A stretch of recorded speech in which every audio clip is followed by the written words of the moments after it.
All right, welcome back. The AFCON 2012 is right around the corner and teams are gearing up and working hard. The Zambian squad are holding their final preparation camp ahead of the 2012 AFCON right here in South Africa. Chipolopolo will try to emulate their forebears in 1974 and 1994 by reaching this year's finals. Go, go, go. Zambia focusing All hard. right, 2012 AFCON hopefuls Namibia will have their case against Burkina Faso heard on Friday. It claims Burkina Faso's Hervé Ziguet was ineligible to play for the squad in the qualifiers. CAF rejected the case based on the way it was presented. Now, the Court of Arbitration for Sports takes over from CAF.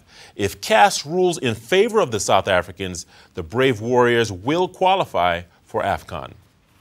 All right, on to South African football. Bafana Bafana will travel to Equatorial Guinea without their top locally based players. That's after Orlando Pirates, Mamelodi Sundowns, and Golden Arrows withdrew their players from Friday's international friendly in the town of Bata.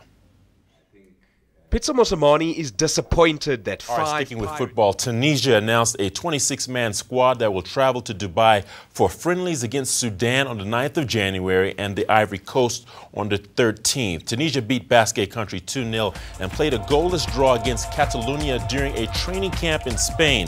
That prompted coach Sami Trabelsi to drop goalkeeper Farouk Ben Mustafa and defender Fatah Garbi and, of course, striker Lamjed Chahodi. Replacing them will be European-based players Sami Karim Hagui, Amar Jamel, and Hussein Ragoud. Despite displaying lack of fitness in Spain, the team's leading scorer, Issam Jamar, remains on the list. Trabelsi has until the 11th of January to settle on his 23-man roster for AFCON.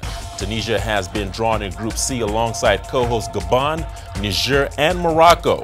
They face the Atlas Lions in their opening game on the 23rd of January in Libreville. All right, the official match ball for the 2012 Africa Cup of Nations has been unveiled. The Adidas Comecqua is named after the Como River, which runs through both host nations Gabon and Equatorial Guinea and the equator. The bright yellow base color is said to have been inspired by the vibrancy of African culture, and the panels reflect elements of the flags of the host countries. Now, CAF and Adidas say the ball features a series of triangular panels thermally bonded together to ensure a true stable flight path. Another feature to help the players is a grip texture, which supports boot-to-ball contact and enhances control. And before you ask, says Adidas, the ball is neither too small or too light. All right, thank you for watching. We will see you same time tomorrow. Good night. And welcome back. Let's talk a bit of football. Spain and Barcelona striker David Villa left the hospital after surgery on his broken left leg. 30-year-old Villa sustained the injury during the semifinals of the FIFA Club World Cup against Al Sadd. He's expected to miss 4 to 5 months of action. The injury means he'll miss out on the club season and could also struggle to be fit for Euro 2012. Villa is Spain's all-time leading goal scorer with 50 goals in 81 appearances. And of course, he's looking forward to getting back on the pitch as soon as possible.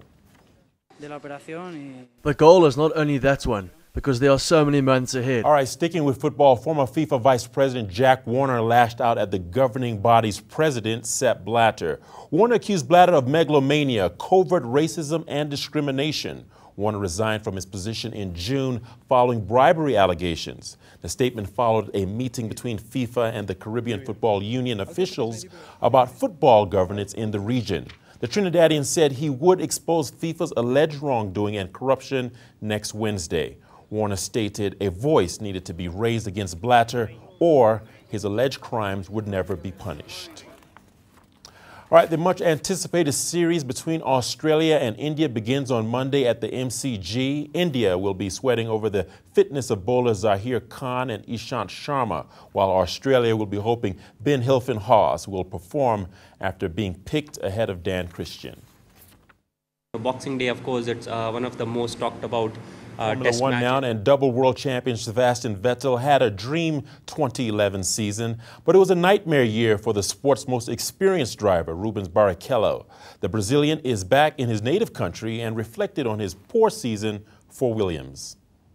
It was a tough year. It was. All right, if you think Santa had a busy night, well, think again. Maternity wards across South Africa have also been hard at work delivering gifts of a different kind. More than 100 Christmas bundles of joy were welcomed by overjoyed parents in public hospitals, with boys leading the pack. Santa has been busy. All right, here. keep it right here. You are watching E! News Africa. We have more news after the break, so stay tuned and don't go away. President Jacob Zuma says conflict resolution in Africa will be top of his agenda. Isn't that a bit vague? Can you unpack that a bit for us? Yes, South Africa is the president of the UN Security Council in January. Every country gets... Is it that Zuma will achieve his goal of getting the UN and the AU to work together? And would you agree that the relationship is in fact strained? The relationship is improving. I think that the big challenge really is that the UN Security Council is essentially run by the P5 members.